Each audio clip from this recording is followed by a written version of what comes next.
Hey everyone, and welcome to An Operator's Blog. In this episode, we will be talking about building successful fintech products and really learning from the best practices at companies like Square and Mercury. And while we are discussing that, we'll also spend a bit of time on career planning for fintech product leaders. Joining me today is one of the smartest fintech product leaders I know, Rohini Pandhi. Rohini is a product lead at Mercury, and prior to that, spent 7.5 years at Square, where she built a gamut of new products and initiatives, everything from a Bitcoin hardware wallet to shipping out core payments features, and also expanding Square across multiple international geographies. So a lot to learn from there. Rohini is also a prolific angel investor. She is the co-founder of SquareAngels alumni syndicate, as well as a co-founder of Transparent Collective, which is a nonprofit that supports underrepresented founders. So Rohini, it's my super honor and pleasure to have you with us. Oh, thank you for welcoming me. I'm excited to chat today. So first things, can you walk us through Square's product building philosophies? And in particular, what are some of the key principles that you felt were very unique to the company? And given you had a very long tenure there, I'm sure you saw a company's kind of the entire life cycle. What were your key learnings on that front?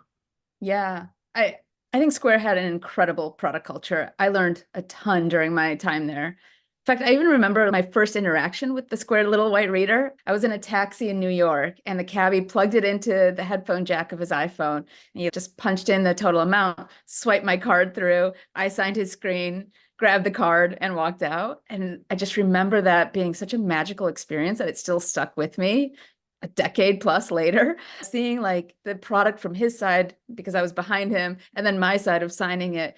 It was so clear to me that a company that could come up with all those interaction points, those details between the buyer and seller, using both the hardware and the software, it was a company that was going to be filled with incredible product minds.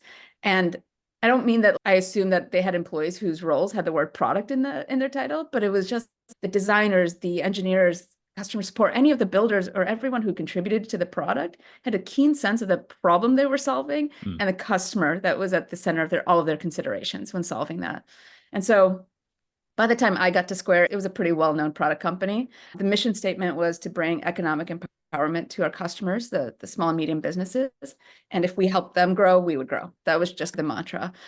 And so that central theme or quality or mindset, whatever you wanted to call it, was pervasive around the company. In any given meeting, you could hear debates that rang out trying to determine what was best for our customers. And we always anchored back on that customer centricity. It was the core of that product building philosophy.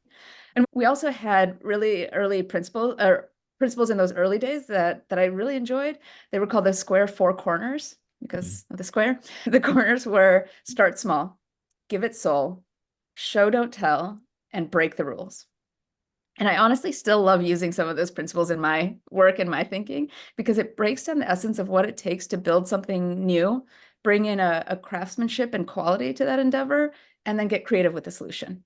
And I think that's what was really unique to the company and what allowed it to create a category defining impact. And so if those four principles help, I think it was like customer centricity, and then how to operate was really important in those early days. No, these are super interesting. And I think in the spirit of starting small, I know you worked on a bunch of new products at Square, and everything from ideas that came out of hackathons. I know you shipped a bunch of new features on very scaled, massively distributed products. And I think in any new initiative, any new product, even a founder doing a 0 to 1, the MVP becomes super important. So as you yourself experience these different contexts at Square, how does thinking about an MVP change across these various scenarios? Yeah, I think there's this concept called the riskiest assumptions test. At the essence of it, I think it's how I inherently think about the MVP. So it's not just what you can build that customers can use, not just like the functionality, but what do you need to learn in order to continue investing your time or energy or money or any other resources to keep building that product or business. And so a lot of the key assumptions that you need to validate really depend on the stage of that business or product. So one of our VPs loved this framework that I started adopting, which is this concept of a pioneer, town settler, or city planner. 0 to 1 products and startups are usually in that pioneering phase. You're heading out into the wild. The pioneering effort requires risk takers and those who are interested in building a road that few have traveled before. In these situations, you want to test out assumptions like, do potential customers care about solving X, Y, or Z problem? If so, how acute is that problem for them? And would they be willing to pay for someone to solve it? Is the technology even ready and available to solve it? And do I, as like a builder in that category, have the right skill sets to even build a solution to that problem? And then is the market even large enough to create a viable business model with that solution in mind? So those like pioneering efforts are much more, is there something here? There's usually big risks, but also big rewards at that stage. And that's what draws a lot of pioneers to those efforts.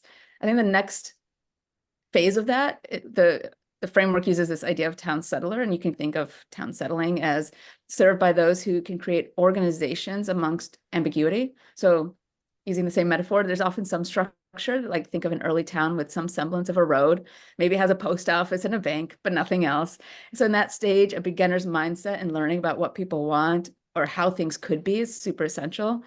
Where like pioneering might start with a strong vision and alignment on unproven goals, town settling is more about scaling something that has already shown initial signs of working with some product market fit. For me, that I encountered that stage of product building my first product at Square Invoices. That was the Hack Week project you mentioned. Started just showing incredible signs of some product market fit. Customers were trying to use it in the most hacky ways to request payments from their customers. It had key feature gaps. It wasn't the most intuitive software to use. And it sometimes even made our merchants' lives a little bit harder, but they needed that way to request payment from their clients. And so they were willing to go through the most ridiculous hoops to accomplish one task. And to me, that's when you know you really have product market fit, when customers use the product in a way that it wasn't intended, or when they use it even though there's massive product experiences that are broken. So our team started with 5 people. It was myself, 3 engineers, and a designer. In about 3 years, we scaled the product and the team to one of the top 3 revenue drivers for the Square business. And I think we did that by the team just deeply understanding the early customers and their needs. The key assumptions we were testing out at that stage to find that next chapter of growth were questions that were more like, are there more customers like our early adopters that are in adjacent markets that we could win? What were some of the go-to-market channels that we would need to invest in to find similar customers that were in those profile segments? If we made core web and mobile surface area improvements and made the product overall easier to use, would we retain or encourage new adoption? And then just at a highest level, like what were the reasons that customers either switched to the Square solution or switched away from our solution using more of like the jobs framework? So there was clear product market fit. We had something 0 to 1, but how do we grow and scale it at that phase? And then to go back to our framework, the city planning, all about massive scale. City planners are focused on the most mature products. You usually need efficiency experts, scalable processes, strong communications, distributed decision-making via some core principles that can permeate throughout the organization. In my last role at Square, not at Block, but at Square, I worked on our core payments products organization. Payments is the largest revenue driver for the company. This role required my team to span like senior product folks owning aspects from like international and new market expansion to creating efficient growth levers and cutting costs to building new payment types and methods. So every single one of our initiatives required several large teams at Square working together, engineering platforms, risk, legal, creative, everybody. I don't think a single product release had fewer than 50 contributors to thank for making it possible at that scale. One of our most significant product launches was the tap to pay feature that allowed merchants to use their phone without the little white reader. So you could, tap the back of your iPhone or Android using the NFC capabilities to read a card or a mobile wallet. You can probably imagine how many cooks are in the kitchen when you have to try to forge a deal with the likes of an Apple to make something like that happen. And I guess as is typical in the city planning stages of that product or business, it's all about testing assumptions on efficiencies that can be gained for the business. So could we get the right economics in place? Would it cap us for any future growth for this technology or with our customer base? How would the partnership work in different countries? What about with like technology and new payment methods in the future? So thinking through like this set of questions that in a more mature product environment, you just have different questions than the other phases when deciding whether to invest more, move forward with the opportunities, and then how to define that right MVP to learn about all of those pieces. Love this 3-step framework. So Sweet. Pioneers, town settlers, and city planners. You already have given me my hook for this podcast episode. The previous episode was on doing a 0 to 1 in Yeah, cybersecurity. And we had two cybersecurity founders and engineering leaders in that. And one of the key things that they shared, because MVP has become a very distorted concept in general, both in the true. startup world and in the operating world, in even larger companies. And they mentioned something interesting, which was in cybersecurity, and they sell to enterprise customers. They said for an MVP for an enterprise customer is you don't build every feature, but whatever you deliver has to work, right? Yes, So it comes yes. down to the riskiest assumption that you spoke about, that, hey, that one key feature, that one job to be done, which is probably what you are solving in a unique way as a product. And that's why a customer is interested in you. It has to still work. Like, Exactly. If you don't have that trust that the product works, yeah, you don't have a foundation to build right, up upon. And so whether it's cybersecurity, where I don't want anything getting through, or correct. it's fintech, where I don't want to lose my money, Yeah. that piece is core and fundamental. And you have to decide, all right, that should be an assumption. That should be table stakes. And now what else do I need to learn to see if there's a business here? I think this is super helpful. Going to go to market, and I know you have had some very interesting learnings there. You've actually scaled Square across multiple international geographies, and actually, I think even at Block, where you're working on the Bitcoin hardware wallet. What have been Mhm. some of your key learnings as a product leader, and especially on the international expansion side on go to market, where you're dealing with managing customer discovery, customer feedback across multiple geographies, perhaps even multiple customer personas? How do you as a Yeah. product leader really process that? Yeah, the BitKey example was probably a really good one for that. So we were building a Bitcoin self-custody wallet, a hardware wallet, and like you mentioned, we were aiming to get it in the hands of customers around the world upon launch. So I think there were 99 countries in our initial launch list. And it's hard enough to get customer and segment customer needs in like one geographic area, let alone the needs and then the macro environments and influences of customers around the globe.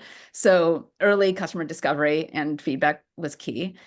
In order to scale ourselves, what we did was we had to engage with consulting groups who focused on global customer research. Mm. So we worked with teams that had consultants worldwide that would help us source customers and prospects for us that we could talk to. So we asked them about their range of Bitcoin knowledge, their comfort with cryptocurrencies, their interest in self-custody solutions. And then we also worked with other companies who are really good at creating surveys and additional data points from like the quantitative side. So that was really helpful in like our pricing efforts too. But I think quite honestly, my learning even at that scale was the importance of the fundamentals. Like you can't find a shortcut in doing the qualitative research. Speaking to prospects, speaking to customers, understanding the whys behind their answers, figuring out what's important to them and all of that. You also can't skip out on doing the quantitative research at the exact same time. It's a lot to juggle, but that process is so important to help create a map for yourself on the market at large and where the opportunities are. Back in the day, I used to drive global expansion for Alibaba Group. Mhm. And so I was working across the tripod of US, China, and India. And then, of course, we had merchants in Europe and Australia and New Zealand. And I think one of my key macro learnings from driving global expansion was when you were working across geographies, the challenge is how do you tie it back at a platform level to what the company is trying to get done as a unit, but at the same Yes. time going deeply local on each of the Yes. geographies, which is the role of probably the local country leaders or the local teams. And how do you build that trust in terms of transferring your understanding of what the headquarter is trying to do, but at the Hmm. same time, also making sure that their voice is heard and actually their feedback is incorporated back into your product roadmap or your product strategy or product marketing or whatever function it is. And I think that balance, that sync is so key when you are doing international. It's a great point. 100%. If you miss that local, like you're not going to be communicating to anyone. You're just coming in as the American Yeah. and saying, this is the way that I'm going to talk to you. And it does not resonate, does not fit, it does not create a hook by any Yeah. means. So that's a great example. Yeah. Yeah, yeah. Actually, that reminds me of, and I've been personally very curious. I know when you and I were talking about the podcast, I brought this up that you were doing the self-custody wallet at Block, Yeah. and you were building it. I remember when the whole crypto market was like in massive flux. I know FTX was blowing up, Bitcoin prices were catering, right? And you were literally taking this wallet to the market. What were your learnings there, and how did you manage all this macro uncertainty around the market, True. your target market, while you are building this new product and trying to ship this new product out and make it successful? So I think I'm gonna give credit on this to the culture that Jack Dorsey and like the original Square team built up that I think is still very much alive at Block these days. We honestly didn't think about FTX all that much when all of this was happening. We did talk about it internally, but it was the discussions were with just more deep empathy for the customers who lost their savings because they trusted this company with their money. And we knew we had to do better because losing, like to our discussion earlier, losing a customer's trust is a death spiral for any company, but then especially in fintech when you're dealing with people's hard-earned cash. Like I did not want to be the person that lost somebody else's money.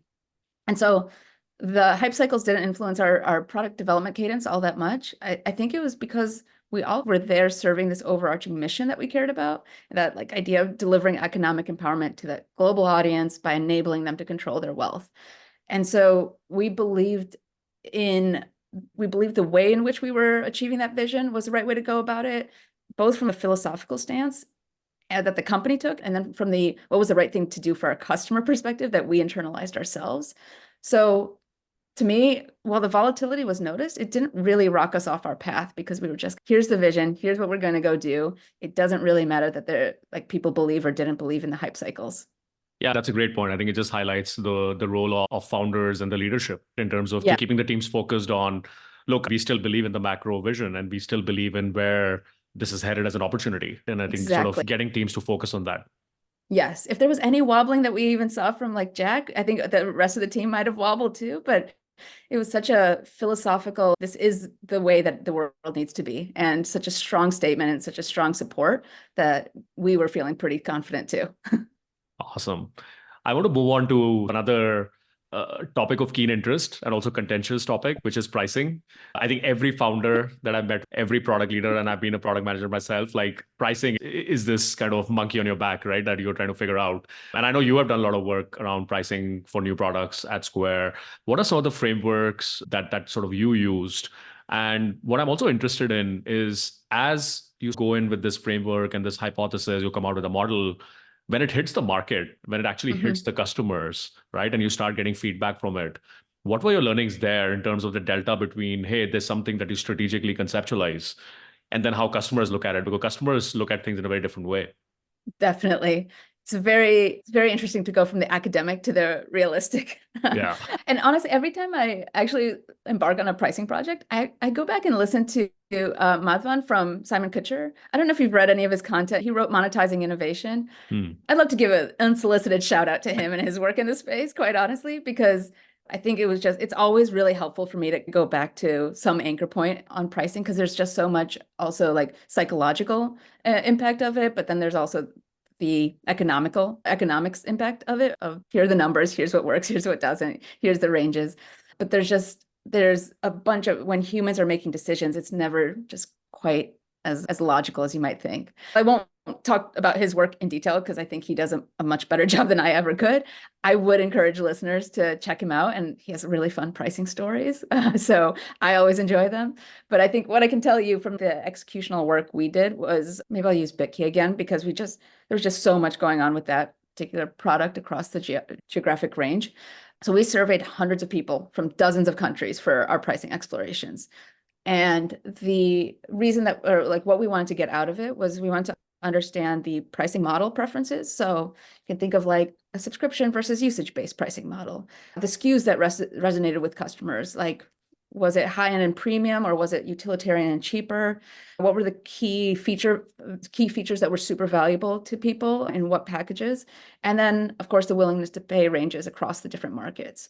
So then we collected all this data. We used different cuts of that data, either by geography or segmentation profiles. And then we determined how different options fit within our own financial models. Then we also looked at it from like a competitive landscape. What were the competitive pressures one way or another? And then we also, I guess, anchored it in some overarching pricing principles, because even if the ROI calculations were strong, we also wanted to make sure that we were staying true to our values, because pricing is as much part of the product as a feature set of a product. And so that was like the process we took pre-launch. And so we came up with numbers. We had really strong confidence in those numbers. But like you said, until it's out there, until it's in market, you'd never really know what the customer, what they say is the same as what they do and how they choose products. So to me, I think of it as we knew that pricing was something that we could change and iterate on. Again, to the point of it is a part of the product as anything else. You're iterating on the features. Whatever you launch with isn't what's going to be in existence for years and years afterwards. So you don't have to, I think, feel this like stress going into it. You'll see if people are willing to pay what you're asking them to pay pretty quickly. And if the numbers aren't looking good, either you increase capabilities of your product or you decrease the price because something's not resonating. And there's a decoupling of what people expect and what they're willing to do. So I think you find out pretty quickly when you ask for money if this was worthwhile, and you can still iterate on it. It's not a set in stone type of thing. So this is super interesting. And so I come from the world of venture capital, and there's a common saying that your strategy is your fund size. So I think it applies in some way to products as well. And True. I remember Rahul Vora of Superhuman, I think, has written some wonderful stuff around how they went about pricing and positioning Superhuman as a premium product. Yeah, And essentially that reflects everything from your customer persona to the kind of need you're solving to the ROI for the customer. exactly. That one metric captures so much that Yes. no PRD and no amount of strategy decks can capture. Exactly. It is the what's the word? It's like creates like a fair landscape for you to then say, it's black and white at that point. Are people buying this or not? So I'm going to start using this from now. I'm going to say your business strategy or your product strategy is your pricing. Very much so. I think, and Madhavan talks about it, it should start with pricing, because if you can't figure out what that business model is, or if people are willing to pay for it, do you really have a product that needs to be monetized or commercialized? Awesome. I'm going to change gears a little bit and spend some time on career planning and career designing. Yeah. You transitioned from Square to Mercury a few months back. So tell us a little bit about Mercury. And then also, what have been your key observations and key learnings over the last few months, especially transitioning from a large company like Square or Block and to a fast-growing startup, Mercury? Yeah.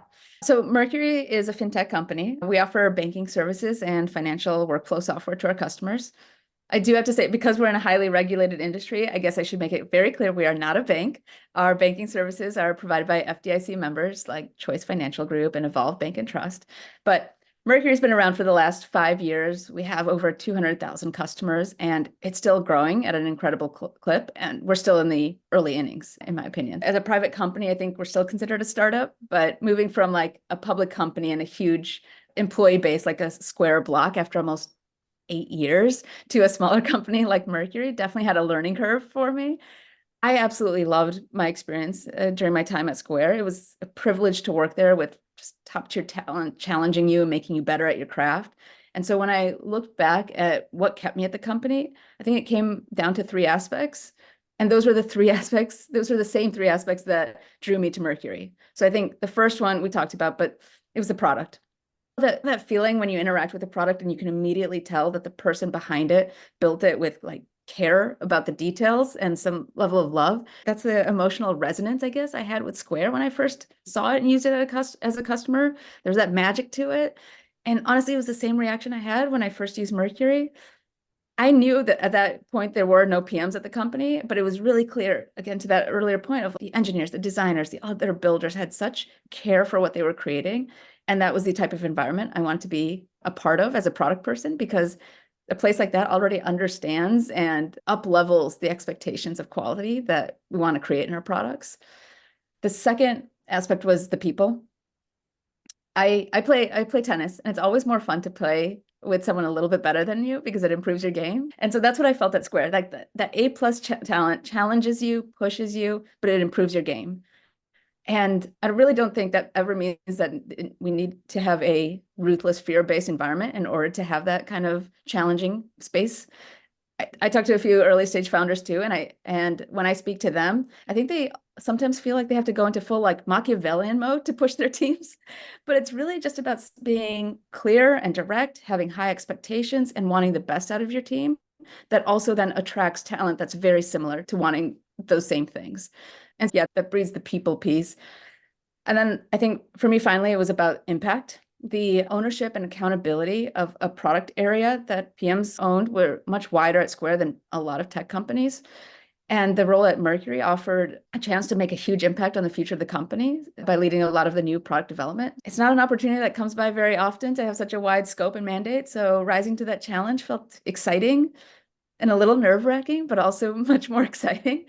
So now that I've been at Mercury for about 7 months, I think the learnings that during that time have been somewhat obvious. There's not as much structure going into a rocket ship company like Mercury as compared to the phase that I saw Square in. There's probably just as much IC work as management work. And so you have to be ready to roll up your sleeves, get things done.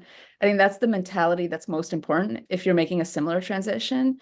To bring it back to one of the Square four corners, show, don't tell, just get things done, be the catalyst, move forward, and also recognize the speed of moving is your advantage. So don't lose sight of that and add too much process before it's necessary when you're going from one stage to the other.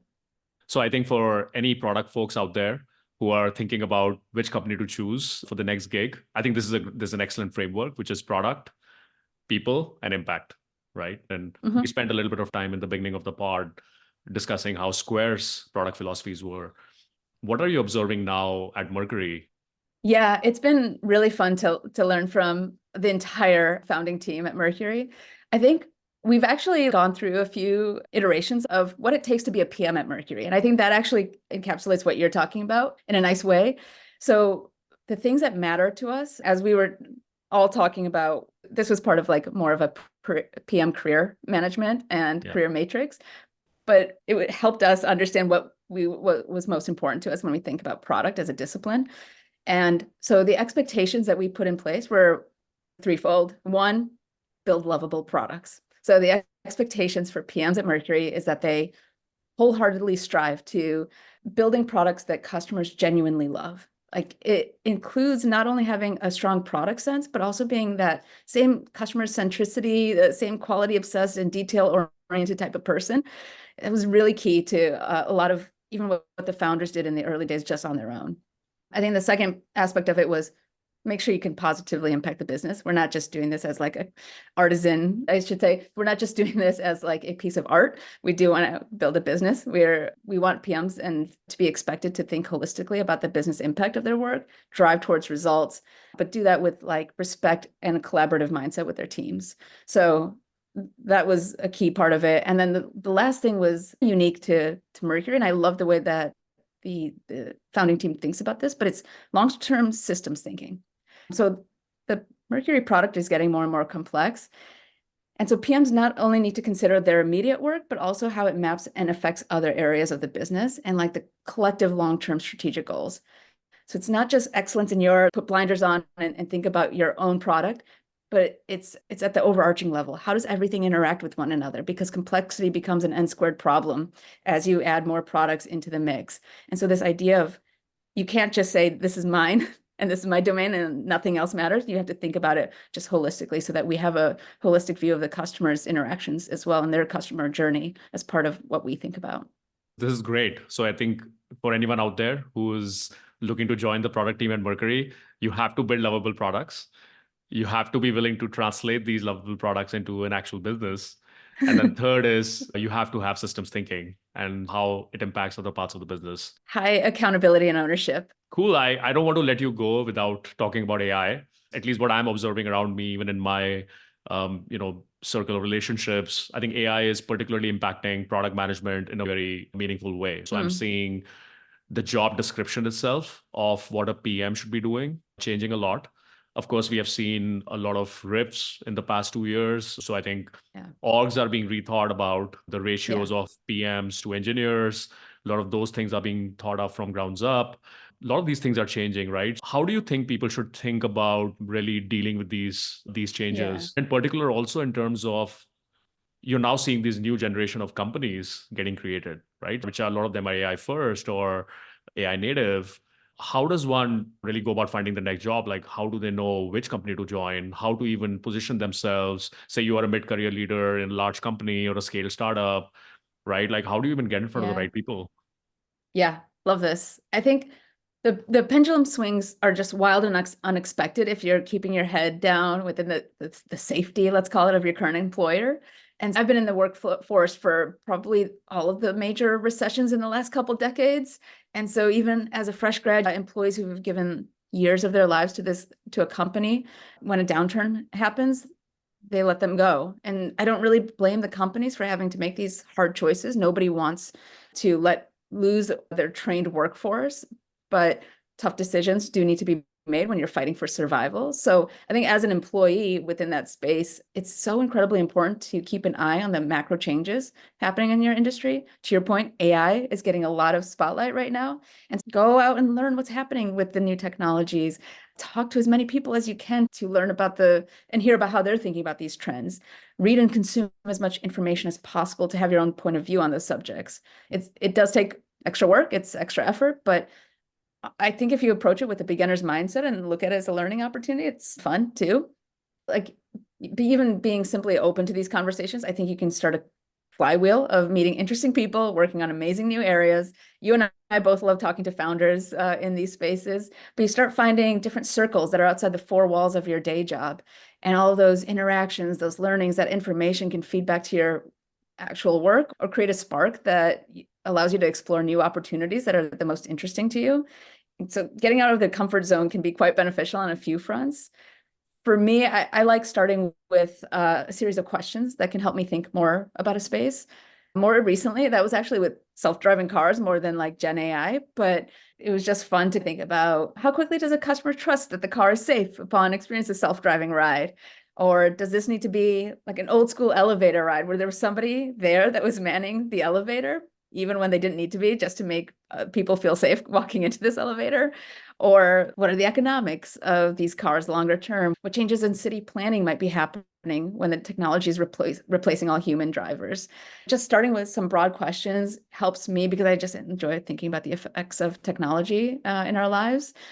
But it's dancing wide, it's having fun with creative questions and then making up answers on my own. And then I like to go and read about that area and just be more grounded and knowledgeable and in that space. It's even better when I can like try out the products directly too, which I guess in self-driving cars, it's been fantastic to be in San Francisco to experience all that firsthand. And then there's always, I feel like when I'm starting to think or read about specific topics, there's always a great event or a dinner or a networking reception happening, especially in SF, where I can talk to people who are just so much smarter than I am and always have more details on the subject.